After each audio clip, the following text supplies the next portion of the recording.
Alright, magandang araw sa ating lahat mga kaberos. Sa araw na ito is gaya na naman tayo mga kaberos. So, kanan tayo dito mga kaberos, no?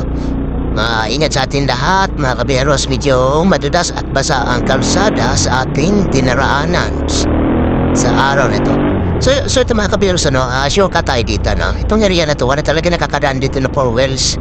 So, allowed lang dito talaga dito mga kaberos is mga motor lang ang nakakadaan dito sa area na to. Yan, so nakikita nyo kung bakit nasabi natin na motor lang kasi sa unahan na to is may harang. Yan o. Yan, may bakal siya na nakaano. So nakakadaan dito mga kaberos mga motor lang. Yung mga nakaparada mga motor nakikita nyo dyan sa gilid is mga natitrabaho yan dyan sa katabi. Kasi ito area na to is puro pabrika mga kaberos.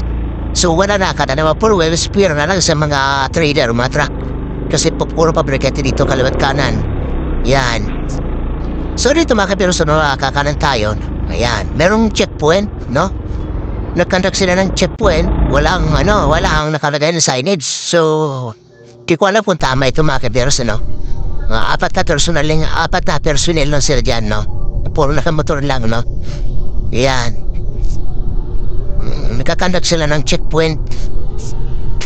Ayan. Tataka ka lang dito, puro nakamotor na ito lumadaan dito. Wala na may ibang mga puro mga truck.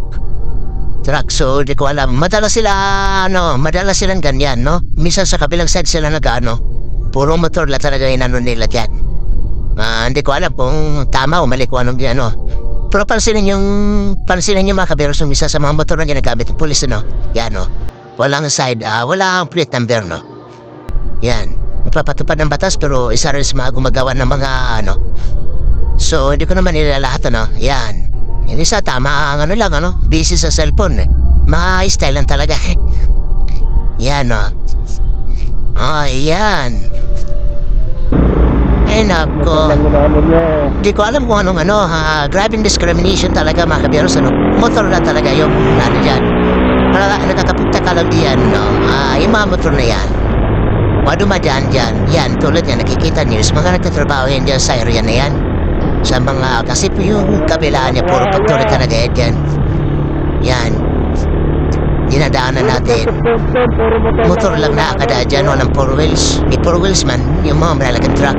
Kasi puro pabrika na yan dyan, mga kabiyaros. Yan.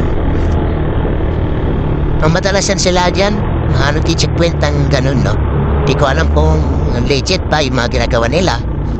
Malay natin, mahirap na magsalita, no? Ayun ako, musga. Meron naman talagang ganun. Nangyayari talaga yung mga minsan iniisip natin tama, no? Yan. Yan mga kabiros, pero ingat pa rin tayo sa ating pagbiyahe yan. Ay, dito sa area na to, talagang mapapaangat ka talaga sa sarap sa dami ng lubat. Yan. Sana ito area na to is maayos na rito kalsada nito. Tagal na itong ganito. Sa mga una natin vlog, naipos ko na ito, Yan. Grabe lubak yan. Sobra.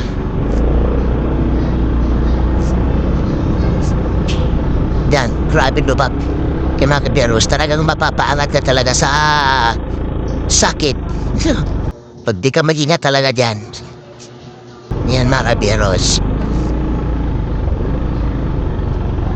Yan. Salamat pala sa ating mga solid supporters sa mga followers na walang sawa sa panunod sa ating video. Sana hindi kayo masawa sa panunod ng ating mga videos na ina-upload natin sa Facebook page natin mga kabiyaros. And God bless sa inyo lahat, guys. Thank you very much. Ingat palagi,